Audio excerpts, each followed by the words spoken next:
today for the County Council's monthly meeting. I did just want to take a quick minute and recognize the passing of House Speaker Michael Bush. He had really dedicated his life to the service of all Marylanders, and I think as we've all learned in the short few months we've done this job, how much it can really take. So I did want to recognize his passing today. Thank you. And now we're going to start with the Adequate Public Facilities Ordinance Apfo report. To give a bit of background, this was developed for the Spending Affordability Committee, but it didn't quite get across the finish line in time. Is that correct? And so here we are today. Holly Sun, Budget Director. Good afternoon, Council Chair, Council members. We're very happy to be here today. As the Chair just mentioned, that this Apfo Amendment Impact Analysis was recommended by last year's Spending Affordability Advisory Committee because of the potential implication of the amendment. The committee was advising the county to do a competitive bid and hire a consultant with expertise to do a thorough study to understand the long-term fiscal impact of Apfo amendment, which the administration did. So today with you are a panel here, including experts. They're ready to share with you some preliminary findings there. I will ask Jeff Bruno, our Director of Research in DPZ, to handle the next several slides. Okay, thank you, Holly.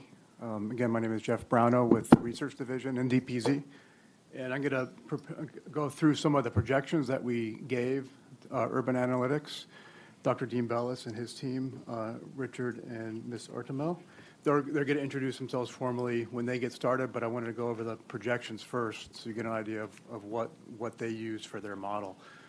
Holly went over all of this just a second ago, so this is basically in response to the Spending Affordability Advisory Task Force recommendations to do this study. So, quick overview of the Apfo amendment that was passed in 2018, last spring, around April of 2018. This slide shows some of the major changes to APFO, and that's what we wanted to test in the fiscal impact analysis, and this is what the Spending Advisory Committee recommended be tested. So the major change is the capacity utilization rates for elementary schools is going to drop from 115% to 105% beginning this July in 2 months. The school board will be, I think, voting on the chart, I think it's May 21st, and once the board adopts that chart, they forward that to DPZ, and we pre-file it along with the allocations chart at the same time for June consideration and for July adoption, July 1st. And that's typically every year, every July, these new charts are adopted, both the school capacity chart and the allocations chart. So when the school chart gets forwarded to us this year, it's going to be based on the new Apfo amendments, which reduces, as I mentioned, the elementary schools from 115% to 105%. It reduces middle schools from 115% to 110%, and then there's a new high school test that's added. So for the first time, there'll be a test for high schools, and that's at 115% capacity. There's some other changes as well including, for example, exempting moderate income housing units. There's a stricter roads test. There's also some adjustment of allocations between the various planning areas. And there's the ability for the county council by resolution to exempt low-income housing tax credits to support Howard County's affordable housing goals. So we did an analysis based on what we think the chart's going to be, and let me kind of stress what we think it's going to be. It's based off of last year's feasibility study, the school system's feasibility study, which they do every year beginning in May. So they're just starting the feasibility report for this budget cycle. That's going to be end for the next fiscal year. So the feasibility report that was issued last May, so May of 2018, has the projected charts in them, and in all likelihood, the charts in that feasibility report most likely will be what the school capacity chart translates into. There may be changes depending on what happens with the capital budget, but it's always good to look at the feasibility charts because they use consistent projections throughout. And so this map is based on that feasibility chart that was adopted last May. And the colors in the chart represent the various school levels. So the red is elementary, and the blue is middle, and sort of the hatched red is high school, and they clearly overlap. And based on that chart, all the colored areas of the map will be the portions of the county that will be closed to development beginning in July once the chart's adopted. And we estimate from our land use model that about only 25% of the capacity will be in areas that are open. So in other words, this is going to be a change from what we've experienced in the past, where there might be a few school districts closed, a few elementary, a few middle. In this case, we estimate that it could be that up to 75% of the units would be not able to move forward for 4 years based on this chart. So a quick. Sorry, Yeah, could you yeah. explain the blue dots if you go back one further? Yeah, so the blue dots are basically represent future unit potential. And so in the areas that are open. So it's based on our land use map, and it's a very sort of a broad overview. So it's not like one dot equals one house, but it shows you general areas of the county. Didn't think that. Yeah, right. Well, I mean, because in the west, so, but there's no dots in the other parts of in the colored part because there would be no future capacity in those areas. So do you have an average of how many units those blue dots might represent? Could they, an average of 4 or 5 or? In the west, it probably depends on the size of the subdivision. So actually, each dot represents a parcel. So if it's in the middle of a large parcel, it could represent, maybe, 15 homes. Now, in the rural west part of the county, that's mostly open. There's not a lot of growth there anyways. And the APFO allocations only allow 100 units per year in the rural west. And we average about 100 new houses per year in the rural west, mainly because they're just not building homes that quickly in the rural west these days. And a lot of the land is preserved at this point. So there's not a lot of capacity left still in the rural west. Thank you. So the blue dots are in open areas, and the blue dots each represent a parcel. Yes. Okay. Yeah. Thank you for explaining that. Before I go into the projections, I wanted to give a quick overview of the past development trends in the county. So from 2001 to 2010, about 1,500 housing units have been built in the county, and that includes apartment units and townhouses and single-family detached houses. Since 2010, we're averaging about 1,700 between 2011 and 2018. So it's a little higher. This is based on the general plan that's adopted, Plan Howard 2030, and based on the current allocation distribution and based on the Downtown Columbia Plan, for example. So we typically build currently between 1,500 and 2,000 houses per year, as indicated in the policies driven by Plan Howard 2030. And so what this chart does, we did an exercise of trying to determine what the impact of the new changes coming on board beginning in January. So this chart summarizes that. So if you look at the general plan in yellow, that's based on what we would have projected moving forward before the changes in APFO were created. And you can see that it's projected to be at a level of between 1,500 and 2,000 units per year for the first 10 years. With this APFO change, you'll see beginning in 2022, the units drop to about 25% of what they would have been based on that map that I indicated earlier. So we still will have about 500 units per year, but we estimate it's going to be a drop to 500 from about between 1,500 and 2,000 units. The reason it starts in 2022 is because APFO is always looking 3 years ahead. So in July 2019, the first APFO year will be 2022, and that's when the units will start coming forward based on plans that are going to come forth now. It typically takes about 3 years for a plan to move through the planning process and the units to be built. So beginning in 2022, we would see the effects of the chart that was adopted in July 2019. And so for the first 4 years, we have that reduction in units. So we still have units moving forward. The way APFO is currently set up is that projects can be on hold for up to 4 years in the open-closed schools chart. And so then after the 4 years, you'll see that the level of units starts increasing again. So for example, in 2026, new units coming in there are assumed to have 4-year hold, but then the units that were waiting for 4 years are starting to be built. So you have an increase in units thereafter. The increase is gradual. Talking to our economists, they indicated that it's not going to happen most likely, and of course these are projections, so it's very hard to predict in the first place, these market conditions.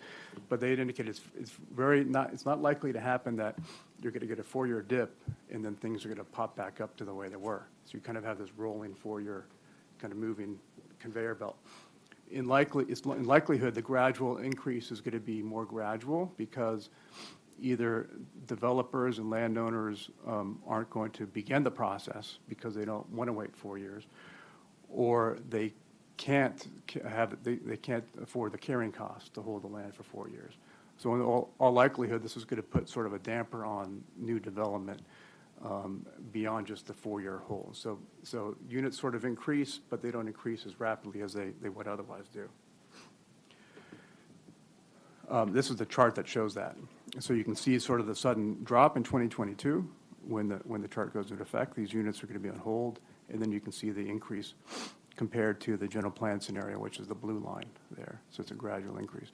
One thing to kind of point out is that, really quickly, it's really the first 10 years where the impact is felt. So the first 10 years net change is negative 6,300 units if you compare the two scenarios. Over the 20-year period, it's also about 6,400 units. It's a little bit more.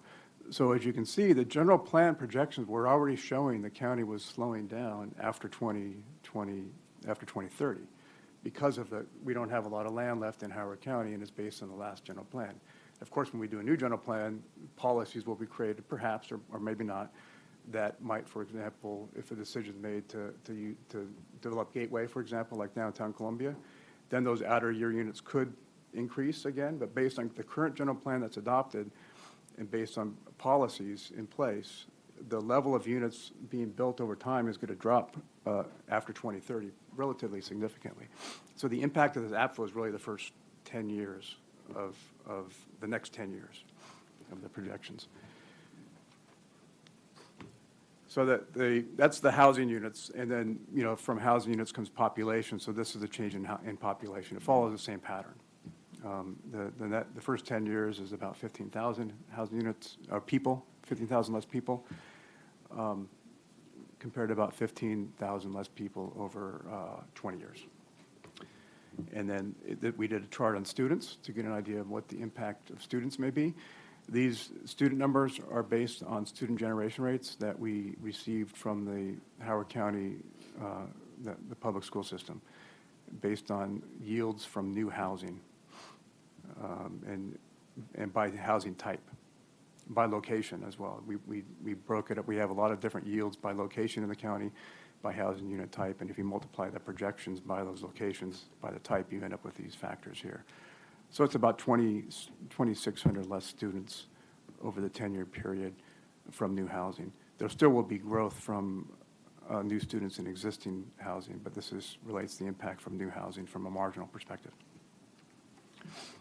And then employment, not much change in employment, but there is an estimate. It's projected that there will have less jobs, slightly less jobs. General plan projects about 3,000 new jobs per year in Howard County. Through 2030, which is the end of the general plan timeframe. And then we estimate that job growth will continue, but not as strong because of, again, the same land issue. We don't have a lot of land left in Howard County for commercial development as well. We've actually been exceeding that 3,000 jobs per year for the last 10 years or so. The county's grown greater than that, 4,000 or 5,000 jobs per year, I think, on average. But if you compare the general plan scenario to the amended APFO scenario, it's a little bit less jobs, about 5,000 less jobs over the 10 years and 4,500 less jobs over the 20 years. because with less people, you need less retail. Plus, there's a proportion of Howard County residents who work in Howard County. So the thinking is that since there'll be less houses, some of those people may not work also in Howard County. But of course, we're a regional economy. So we're still going to have job growth as a county in the midst of a large region in the Baltimore metropolitan area. And so that's it. That's the projections. So we gave those projections to Dr. Bellis and his team, and then they input that into his fiscal impact study. So I don't know if we could slide this over, maybe. We can click the. We can click it? Okay, right. So my name is Richard Clinch. Dean asked that I do the introductions. So I'm a county resident. I've been involved in working in the county for about 6 or 7 years doing forecasting for the Spending Affordability Committee. And I was part of the dean's team to kind of look at the county context and how does it fit in with the regional economy and the fiscal models that I've worked on. So in terms of introducing the team, could you switch over? Yeah. The team leader is Dr. Dean Bellis. He has president of Urban Analytics, founder of Urban Analytics. He's been involved for doing this for 23 years. He's one of the best fiscal analysts around. He's been doing this nationally and locally for a long time. The benefit of his model is that, which he'll go into, is that it really can be customized by the region that it's in. So he was the one that the county selected, and I was on his team. The next one. Dr. Richard Clinch, I'm director of the Jacob Franz Institute. The Jacob Franz Institute is the sponsored research unit of the Merrick School of Business. We've been doing economic, fiscal, and policy research in Maryland for about 30 years now, specializing in economic development, real estate development, and fiscal analysis. And the last one is Agnes Ardemel, is a real estate expert in terms of feasibility, fiscal modeling, and fiscal impact of real estate projects. She represents Ardemel Associates, a woman-owned firm with 24 years of operation. She's a urban and regional planner. She does work in private and public sector consulting in this area and has worked with Dean on multiple projects. So I'll now pass it over to Dean to go to the main parts of the model. Thank you, Richard. Can everyone hear me okay? Thank you very much. So as Richard mentioned, the model that we're using comes out of my doctoral dissertation work many, many years ago. And this model is designed to be recalibrated in every county and city across the country. So when we go into Howard County and we calculate the fiscal impacts of housing in Howard County, the findings that we would obtain would be different than if we went next door to Anne Arundel County, or if we went to Montgomery County, or if we went to the city of San Francisco.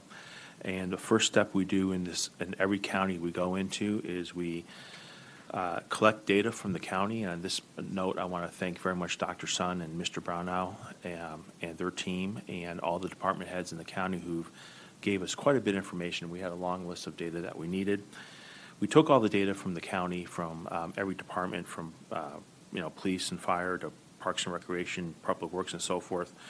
We took all the data and we incorporated it into our model. We then recalibrated the model using population, enrollment, employment for Howard County.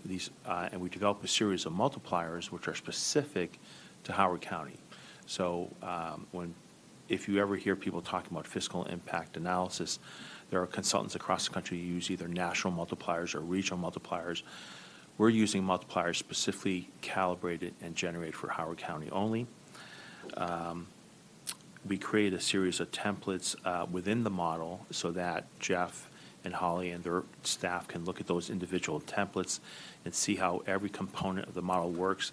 We do not have what's called a black box model. There's nothing secret. They have input into everything we do, and they saw our equations, and we talked about our assumptions, we talked about the data, and this is a pure collaborative effort between the county and the team. And finally, the most important thing, which I want to keep everyone in mind, is the very last bullet on this slide, is the model reports findings in constant dollars, which eliminates discrepancies between price inflation and income inflation. And this is very important. I know Richard and I are coming from this from a perspective as economists, but to ensure the the structure of the model works properly and the methodology works properly. We hold everything in the constant dollars. You know what the value of a dollar is today. You reach in your pocket and you take out a dollar, you know what it can buy versus what that dollar buy 10 years from now or what that dollar could have bought 20 years ago. So the model is held in constant dollars. I just want to bring that to everyone's attention. Next slide, please. As I mentioned previous, next slide, slide number 17, no problem. We'll go straight to the end. Okay.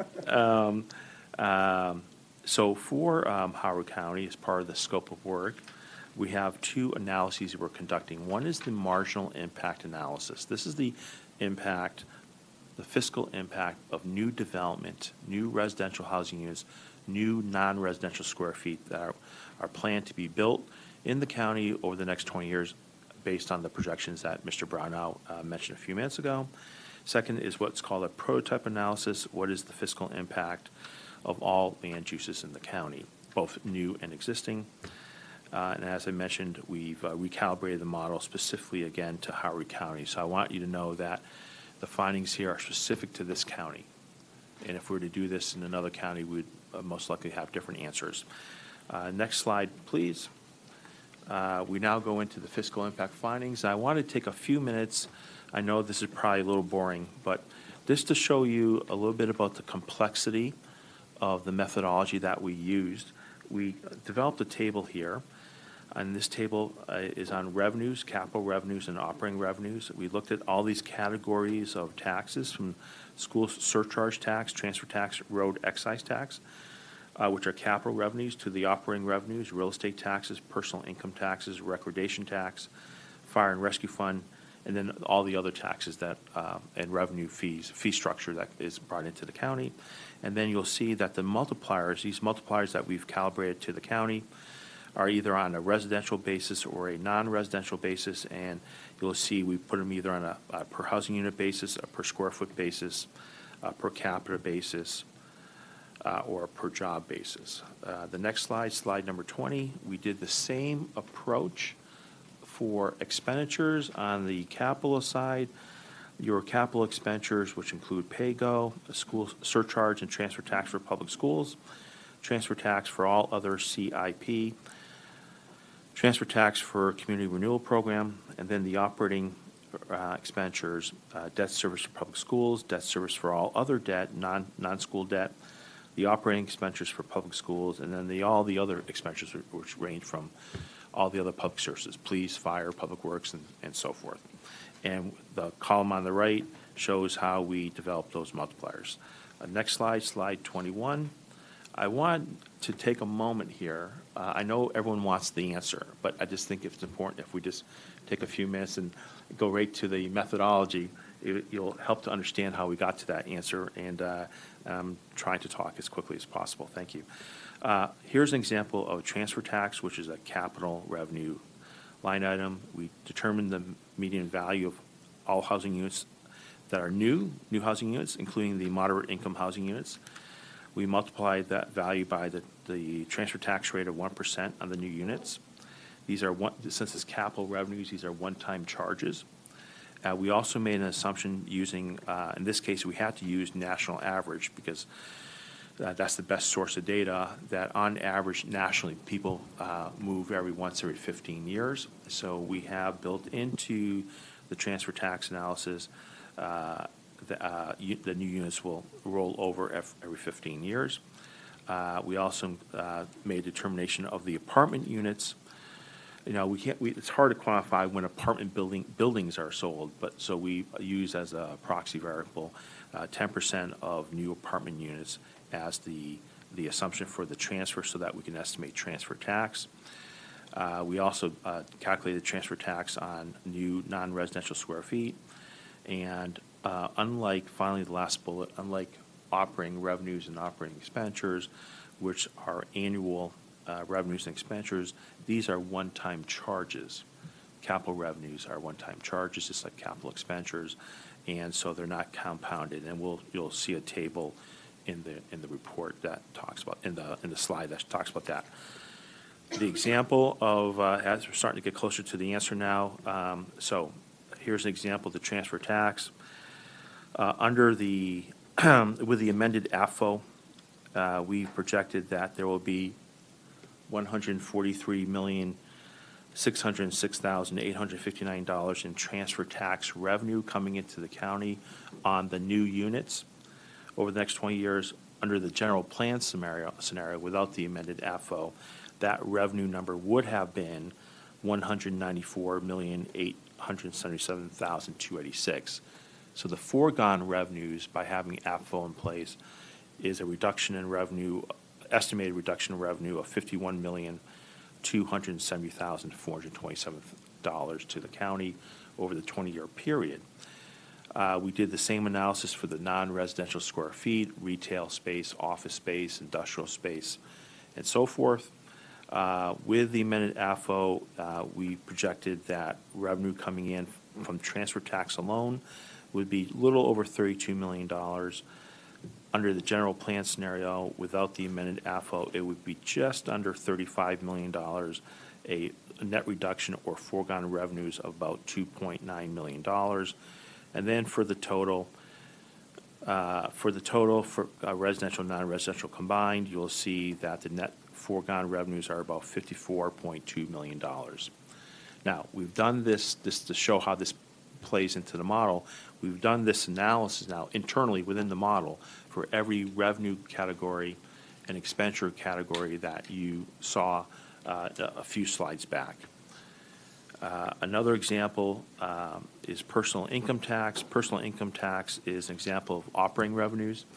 And these operating revenues, they occur every year. They occur annually because you pay as residents of the county, you pay income taxes every year.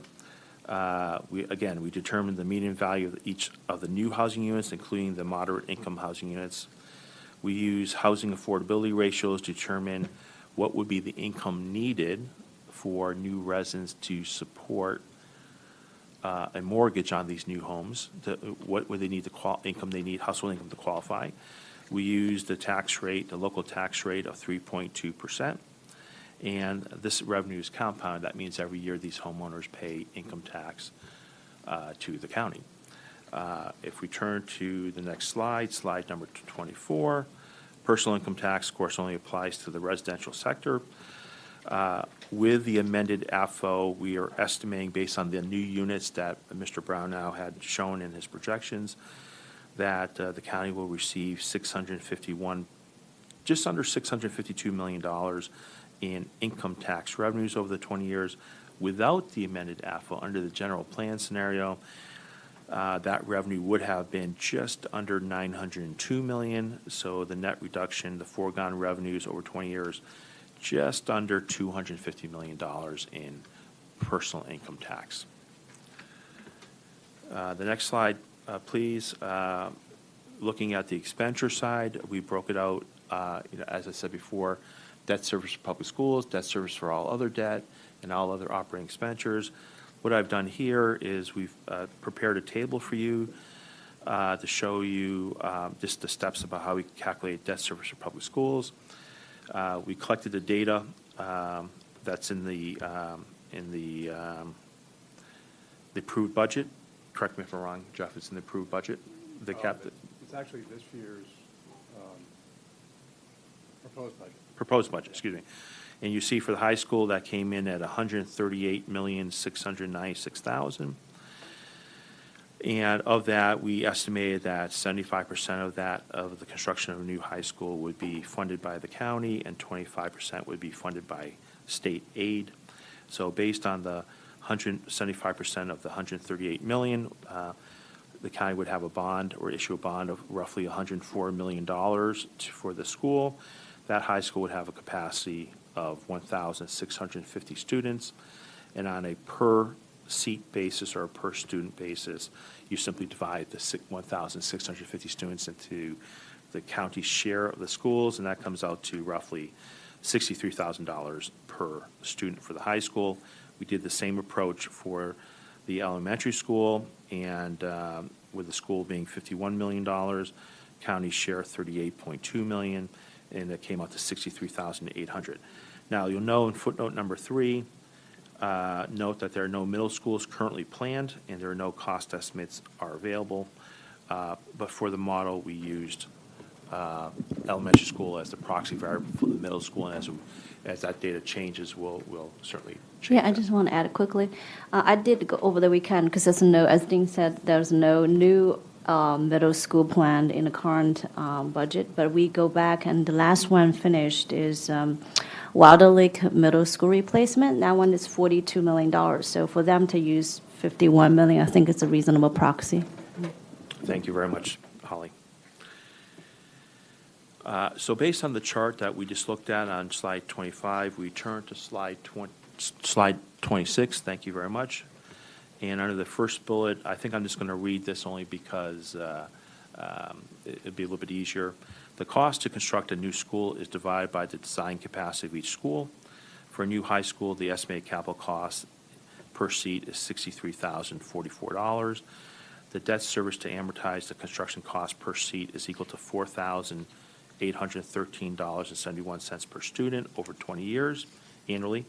For new middle school and elementary school, the estimated cost is $63,784 per seat, and the debt service per seat is equal to $4,870.21 per student annually over 20 years. This methodology assumes that new students should pay more than their fair share for the cost to build a new school. Well, how does this translate into the bottom line? The net fiscal impact, the gross debt service contribution over 20 years without the amended AFO is equal to $636,135,985. That's a debt service under the general plan scenario. With the amended AFO scenario, that contribution is reduced to $450,476,139. The net difference is reduced by $185.6 million. In essence, you have fewer children coming into the school system because you have fewer housing units being built under the amended AFO plan, so there should be a reduction in school children. This is a conservative approach to estimating school debt service, and it's a pure marginal approach. It's not an average costing approach. One thing I do want to just comment on what Dane just mentioned that, by the way, we just got the preliminary results the other day, still digested that, and as he just mentioned that this is a good approach, a conservative approach, try to fully account for potential cost for new student incurred new capacity needs for CIP.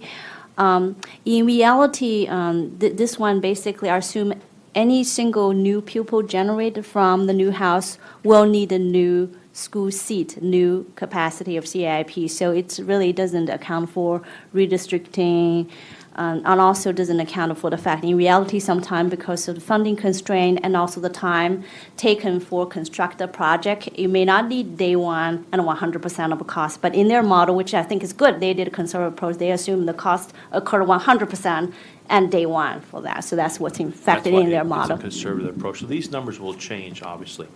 Thank you. I just want to make sure we do have time for questions because we are a questioning So, bunch. Am if I'm going too slow, please. No, forgive we're out of sand, but we do have, I use it as a helpful visual for everyone. Oh, I understand. Yeah. we're out Just of like sand. the soap opera as the world Yes. turns, right? Or These are the days of our lives. The days are like. You're at the conclusion anyway. So, yeah, so we have a few slides left, but I just want to make sure that we Okay. get through them so that we So do let have me, time for let me questions. just, let me try to go a little bit quicker. The next slide on slide 27, I just want to, if it's the most important message I convey to everyone today in the room, fiscal impact analysis is complex. It's not something that you can just, bang out in a few minutes. We prefer local data over national data. There's a bullet number 2. We look at all these variables, socioeconomic variables, from income tax to population to employment to enrollment, just everything. Fiscal impact findings can help locally elected officials, the people in this room, senior county personnel, and other decision makers to understand public policy implications of new growth and existing debt development. I think that's, at the end of the day, that's the most important message to get, is that it's a good management tool. It will help you, and the numbers are not cast in stone. I mean, they will change as assumptions and variables change. If we turn to slide 28, the difference between the general plan fiscal impact and the amended AFO fiscal impact is shown on the following 3 slides. Number 1, just want to remind everyone, we use this in constant dollars. In number 2, compared to the general plan, in summary, in 6 years, foregone revenues is $135.5 million, and in 20 years, it's just under $1.02 billion in foregone revenues. So revenues that would not be coming in because of APFO is now in place. However, before we get too scared with that number, there's also some cost savings. We turn to slide 29. But we have some savings because we have fewer housing built, fewer people, fewer jobs, fewer enrollment, and that translates into a reduction in the cost of public services that the county has to spend every year. But we have savings, and those savings under APFO, the APFO amendment, is projected to be in a cost saving of $69 million in the first 6 years and $831 million in 20 years. The bottom lines, slide number 30, what the APFO amendment is projected to result in a net revenues minus expenditures net loss of $66 million in the upcoming 6 years, the fiscal year 2020 to 2025, and $185 million over the 20-year period from 2018 to 2038, as projected revenues, foregone revenues exceed projected expenditure savings. The summary, the net fiscal impact findings, and the summary of these findings and the implications to the county are as follows. Number one, new development in Howard County does pay for itself. This is new housing units, marginal development, marginal impact, and they generate net surplus to the county. Number two, the amended APFO results in a net loss to Howard County compared to the general plan scenario. And number three, which is I say this to every county I speak at, including Howard County, land use decisions by policymakers, the people in this room, have consequential short and long-term economic and fiscal implications to the county. And that's probably the most important thing to get from this. What does this all mean? If we turn to the next slide on page 31, when we compare this Howard County analysis to all the other counties and cities across the country where we've done this study, Howard County is consistent or in line with other communities that we have studied. New housing units tend to fiscally subsidize existing housing units. Why does that occur? Because, number one, the size of new houses are larger square footage than existing housing, which leads to higher assessed values. Number two, construction costs are higher, and the quality of construction materials are better, which leads to higher assessed values. So if you to think about the house you grew up in when you were children, and where you had a linoleum tile or whatever mom and dad had in the house versus today, where everything is granite and Italian tile and sub-zero refrigerators. The quality of materials are much more expensive. They're higher quality. Number three, land is more expensive to acquire and develop, which leads to higher assessed values. And number four, household incomes are higher to qualify for mortgages to purchase more expensive homes, which result in higher personal income taxes and other revenues such as sales tax, personal property tax, transfer tax, and so forth. And so that's the findings of the preliminary findings of today, and I want to thank you very much, and I apologize for taking too long to speak. Thank you. No, I just want to make sure we had time for questions. Thank you. Thank you very much. As I just indicated that we, first I want to express our representative administration express appreciation that the team has been working extremely hard on that. As they just indicated, it's very complex analysis on that, very time consuming. We received a lot of emails over the weekend and late night, so we just want to express appreciation. And because of the complexity, the preliminary result literally just come out last Friday on that, so we are taking time also as you all digest the information and try to sit down together, go over them together. So what I'm sharing here is really very quick, initial reaction by looking at that, try to look at the county's budget and figure out at least just conceptually the implication, not necessarily down to the quantified level. In terms of the county's operating budget, our own observation just about the current status is currently the county's budget annual revenue growth is primarily used to support on existing services, existing employees and citizens there. To give you one example, the school budget, you already saw the Board of Ed's budget request for fiscal year 20 was an increase of $89 million increase from the county, of which only $10.7 million is for new enrollment-related cost. The rest is really for salary growth based on collective bargaining and benefit growth, primarily related to health benefit, and also other needs on that. So it's basically enrollment-related growth is only roughly like 11 to 12% of the overall revenue growth needed by the board, as indicated there. And of the enrollment triggered needs there, another thing to point it out is based on the school staff's information, about 60% of the new enrollment is actually from existing house transactions. Only like a 40% is from the new development. So that's just to keep the audience posted on that. Another thing to look at is for police department, it's similar, actually even more so, that despite the fact that the county's population have been growing every year, the sworn officer really has not changed at all in the past 4 years. In other words, all the new funding going to the police department is just to support existing service and existing staff, and part of the reason is because pension and all the contractual costs increase there. The cost of providing same level of service increase every year, and so we don't have a choice but have to use most of the funding increase every year to support existing service and employee.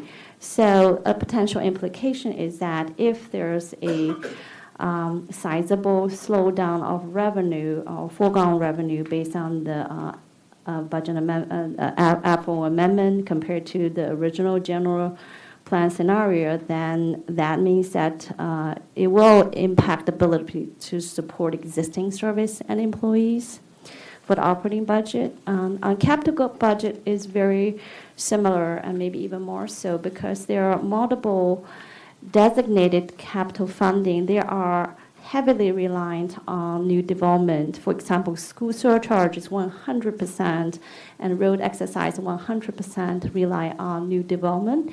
And transfer tax also have quite some portion related to that. So if the new development slow down or pulled back, then these funding source is going to be able to show a direct impact very quickly.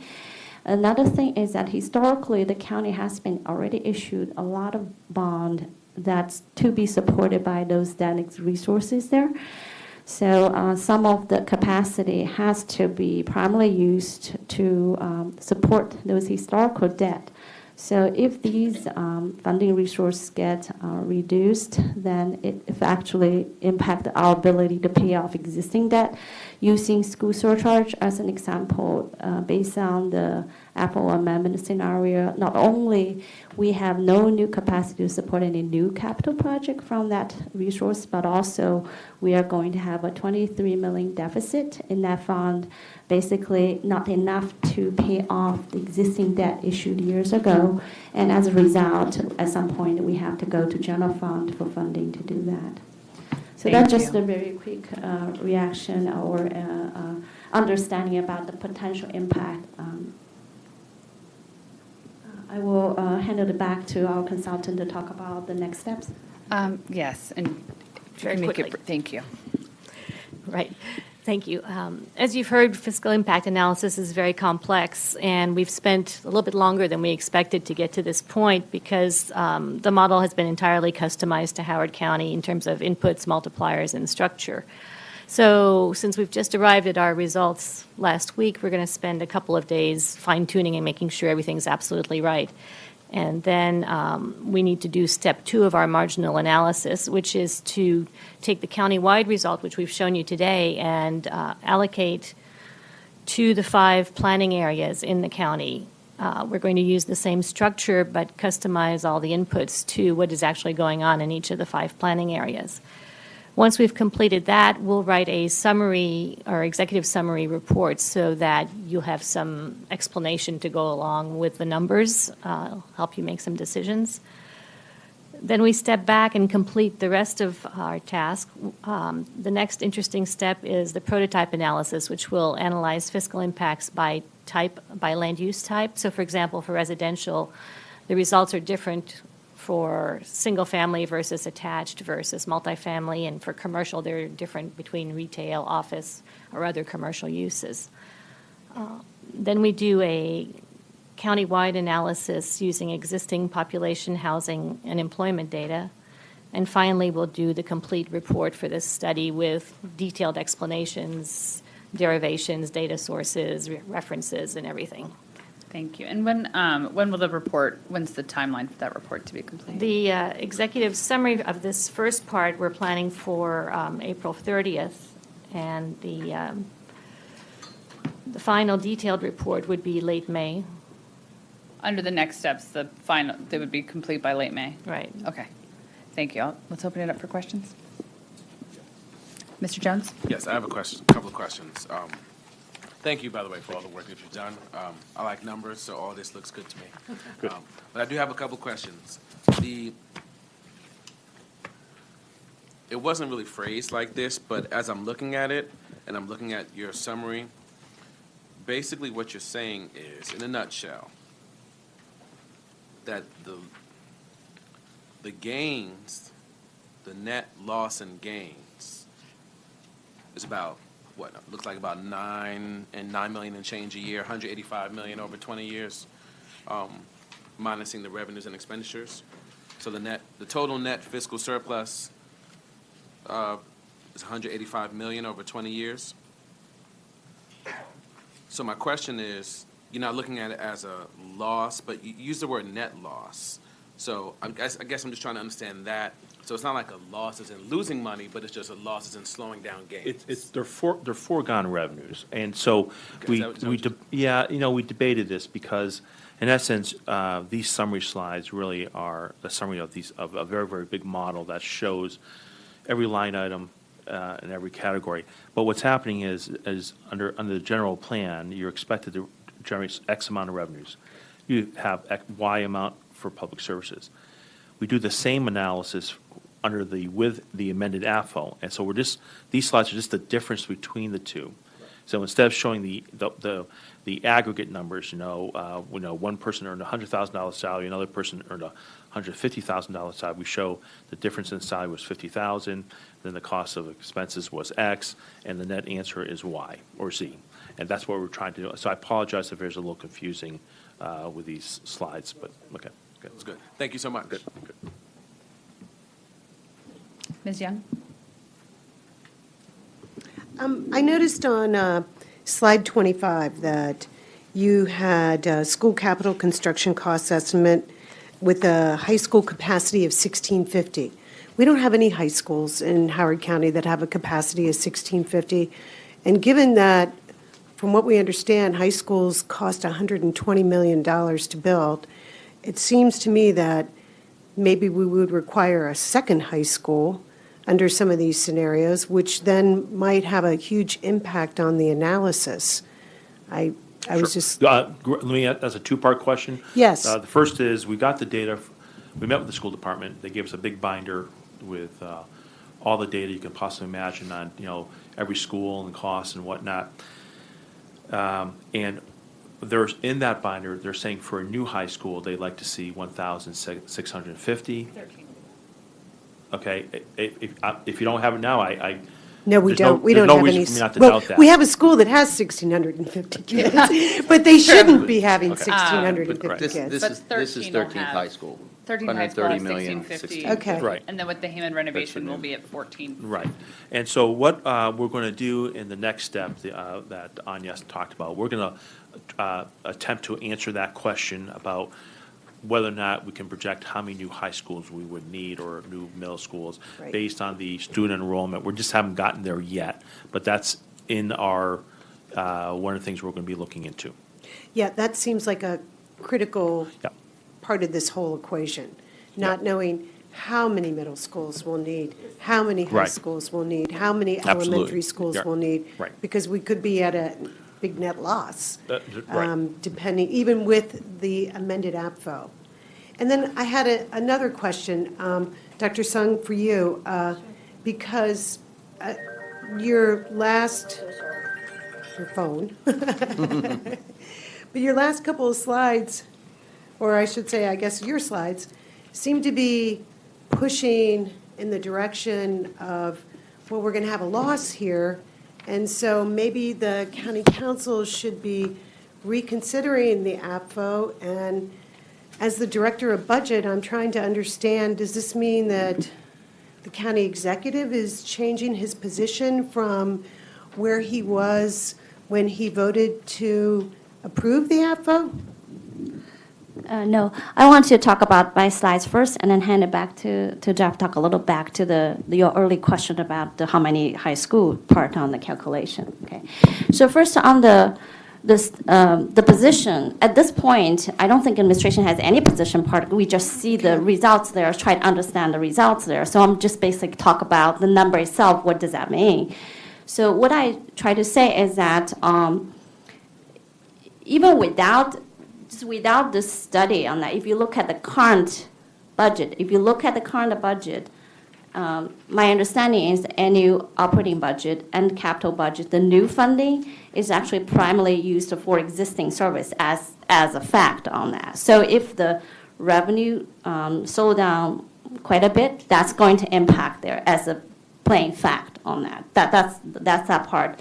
So I don't think the administration has framed, or at least I haven't got a chance to talk with leaders on that yet there. We just got that, try to understand that. There's no policy suggestion, at least not today. I think it's up for the leaders to, once they get a chance to digest, understand, and then dialogue and then frame some position. I'm not, if that's interpretation, then that's, maybe I didn't deliver myself very clearly. I mostly just wanted as a fact what I think I see, because what the consultants' preliminary findings essentially were saying that based on the Apple amendment, there will be foregone revenues and save the cost compared to original general development. However, foregone revenue amount is more than the savings in cost side. So as a result, the county has a net loss compared to the general plan. That's the pure fact. If we consider that in the budget, we just have to factor that in, and that means the net loss to the county in the long run. That's purely financial part of the conversation. I'm not trying to say any positions there. Okay, last question. Did you factor in road construction in this budget, assuming that more people, and so we would need to expand roads? No, by using the per capita and per job approach, we're based on the projections of how many new people are coming into the county, we've allocated a fair share of those costs to future growth. Is that in that, what's in that other debt service Based on- line item? There's a line item, other debt service. Yeah, all other debt. Yeah, debt so service, we that'd know be you're roads going to and- raise bonds in order and raise debt in order to fund those new roads. And if you look at the CIP now and how it changes from year to year, right? Even the county doesn't have an exact number on what that's going to be. So by putting the fair share cost, what people are paying today, we can model that into the future. Cool. Hey, thanks. This is a Thank great you. analysis, thanks. Thank you.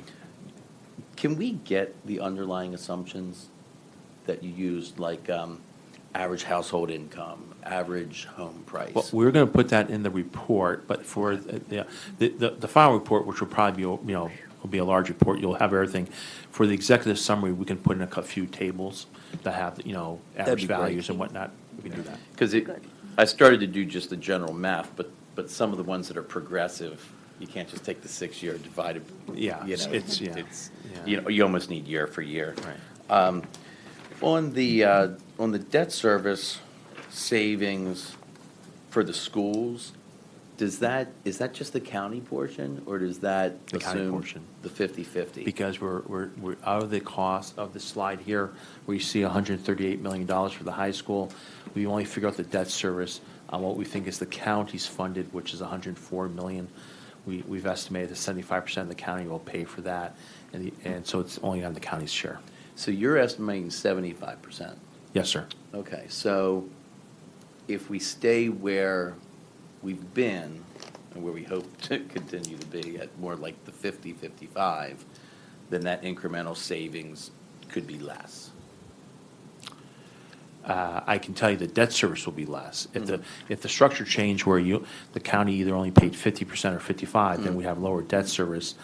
And then we'd have the aggregate amount would be less in terms of whether the difference between the two slides, I mean, I just can't do that in my head. We'll run it through the model and see. I presume it would be less as well. that's not That including land 25% came from me, and I based it off of the fiscal study that I had done a while back. And, we can look at those numbers again, but I didn't think that the state contribution to capital funding is 50%. I thought it was, if you look at historical, it might have been that, but it's been trending downwards in the last few fiscal years. It's around 25%. No, I think it's higher than that, but they do It only is. the construction portion, as they Significantly mentioned this higher. morning. It's 45, 55, but that So that doesn't brings include it all the like costs. Okay. Yeah. It's just of the construction portion. Right, Right. And then all the soft costs, we, 100%. 100%. So over that 130, we may be at 75. And the land acquisition And costs. plus land, right, Right. yeah. Okay. Somebody else can go. So just to clarify process here, Mr. Brona, you testified about the slides 1 through 10. Is all of the analysis depicted in those slides analysis that Howard County undertook on its own and then presented to Urban Analytics? Yes, So these projections in terms of 51 fewer new jobs, however many, 2,500 fewer new students, this is all analysis that Howard County has performed, not Urban Analytics? that's correct. And it was reviewed by the team. And one of the changes that the team recommended I change had to do with the housing projections. For the housing projections, I had, based on the 25% reduction on this chart here, reduced the housing by 75%. So that's why you start getting the 500. And then I picked it back up, all the way back up, assuming that developers are going to just wait and then after 4 years build at the same pace that was occurring before. And Dr. Clinch actually recommended, based on his assessment, that that's unlikely to happen and that it's not going to bounce back as quickly because either the developers aren't going to want to wait 4 years, they'll go to another county to build, or they just can't afford to hold the carrying cost for 4 years. So there will be a bounce back, but it just won't be a straight bounce back. Okay, where's Yeah. the data that supports that? Where is that analysis coming from? Is that anecdotal? Is that something from Dr. Clinch? Where is any of this data that's depicted in slides 1 through 10 So coming from? the projections themselves come from the general plan, and then the reduction to the 25% is based on our land use model with that map that basically showed that about 75% of the capacity in the county would be held up for those 4 years. So it's based on DPZ's land use analysis. Okay, And again, it's a best estimate. These Sure. things could change. The other thing to keep in mind is if there's a redistricting, which there could be a redistricting, then it may not be as much of a reduction as this, right? So if there is a reduction or redistricting and the school system changes their policy, which I understand they're intending to do with the vote they had recently, then it could very well be, depending on how this broader redistricting happens, that you don't have as much of a loss in units. right, so the DPZ analysis is that these units will not ever be built, these jobs will never come to Howard County? Well, they will come, but it's just delayed for the 4-year period, more so than it kind of is currently now because of these additional tests.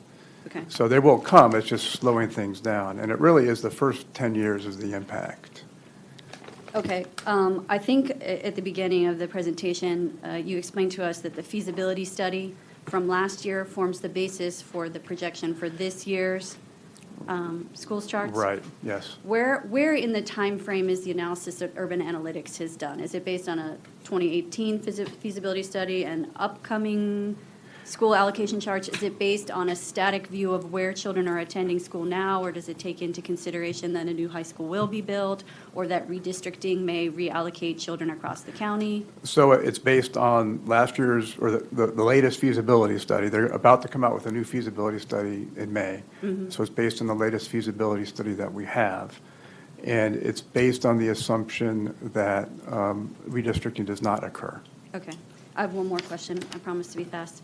On slide 4 was the map that showed where, well, we had questions about it, where the future unit capacity is. And I wonder, Dr. Clinton, if in your modeling, you took into account what I think is pretty well depicted on this chart, which is there is capacity in the rural west, and the land use there tends to vary significantly from the land use and the residential housing that's put in place in places like, for example, planning districts in Elk Ridge and Ellicott City.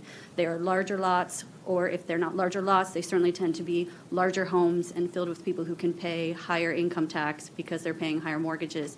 How does your modeling take into account these kind of disparate? So the next step is we first did it countywide, is we need to make sure the model has been properly recalibrated and everything has to foot back to the county. The next step, starting I think Wednesday of this week, I'm going to go take the model and I'll put in all the specific data, population, enrollment, jobs, housing units for each of the 5 planning areas. Okay. Rural West, Ellicott City, Columbia, and the other 2, I'm sorry, I just can't remember what they are. And then and Columbia. D3. Representative. yeah, go. And we're going to run those through. And then, Okay. so now you have the next time we meet, if we do meet, you'll have another set of PowerPoints. We'll now have each of the 5 individual planning points. You'll see specifically how those planning areas differ.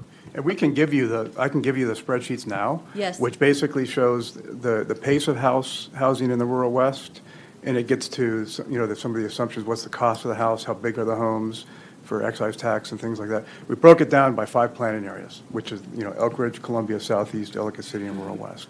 Which are different than the planning areas the schools use.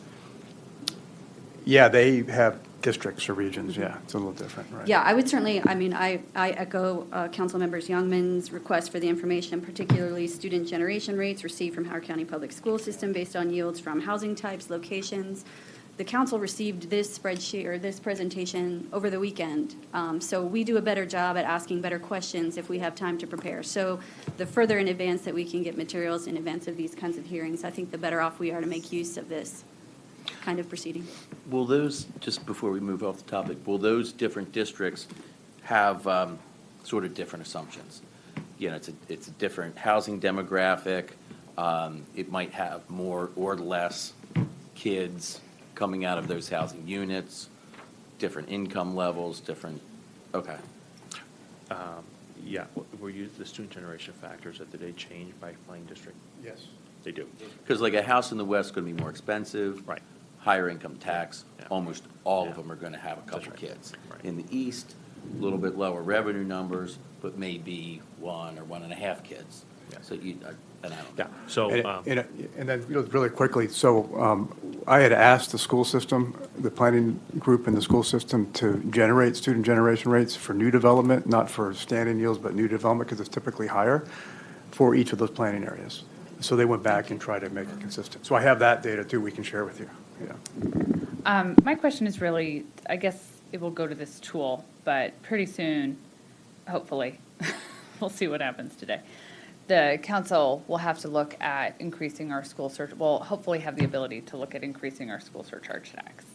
And so I'm wondering, with this tool, we have the ability to sort of change it around to see how we get to that 66 million. Because, and I've not been shy about this. Personally, it's like, we haven't really looked at the road excise tax in a long time. We haven't looked at we've looked at when we talked about the recordation tax and the transfer taxes, and the fire tax. Those have all been neglected in terms of keeping up with the pace of the county increase. So will we have the opportunity to say, what would a 1.75 transfer tax look like? right. And so one of the reasons it took us so long, a little bit longer than we anticipated when we started this engagement, is I tried to anticipate all the different what-if scenarios, sensitivity scenarios. What questions could you possibly ask us down the road? And so based on my 23 years of doing this, we set up the model specifically for Howard County to say, okay, if we change the tax rate from 1.5% to 1.23%, or what happens if we change student generation factors from 2.3 children to 2.45 children per single-family house, how does that ripple through the model? So we feel that, and Jeff and Holly will correct me if I'm wrong, but we feel that we've it's a model that really is probably more than what the county asked for in terms of potential sensitivities. So any questions you have, you just let us know, and we'll see what we can do. But that's the way it's set up, yeah. Thank you. I think the last local number, I think, that would be important to have, it says the assumed that new homes are sold and assumed resold once every 15 years on average. Right. I just do wonder if that number nationally does apply locally. So that's a very good question. We don't have the data specifically for Howard County, at least I'm not aware of that, is because not very many people collect that type of data. We collect data on housing sales every year, but we don't go back and interview people and say, where were you 15 years ago or 13 years ago? But the way the model is set up, that's a variable. So if you were to come back to me tomorrow and said, Dr. Bellis, I got better data for you, it's not every 15 years, it's every 12 and a half, I can just plug 12 and a half into the model and we'll have a new answer. And Yeah, and I that's the think- strength of the model. Even regionally, I think that those numbers might be slightly different in Howard County. You think it's longer or shorter? Well, I think it depends on the region within Howard County. In your experience in Howard County, do you think people live in their homes longer? They stay No, longer? well, I would say, I would say some of the, like, Columbia Pioneer areas, yes, they're absolutely going 30, 40. Okay. 50. 5-0? 5-0. Well, Okay. and other older communities, Allview, Dunlogan, some of those also longer. But then I would say you have some newer communities where there's many people who I met who bought a house in Emerson, then bought a house in Wincopia. And so that was like 3 years or 5 years. So the way And the two new model, like I said, the way constructions. the model is set up, and now we're going to do it by planning area, okay? I can plug in a different duration. I could put in 50 years for Columbia. I can put in 2 years for, Ellicott City, whatever you tell me. So that the strength. No, don't take our anecdotal information. But the short answer is, we try to use local data, and 99% of the data in here, this model, 99.5% is local. It's just a transfer of every 15 years, we didn't have any data for Howard County. Yeah, I mean, is it possible to look at the year it's built and then how often it's sold? I mean, is that a way to Yeah, get I mean, there is a there? year-built field in there. I don't think it's going to have that big of a difference. One way to look at it is the way the model works is every 15 years, so that means every 1/15 of the housing stock turns over, so that's like 6%. So if you look at the transfer tax revenues, 6% of whatever was projected is based on this resale number.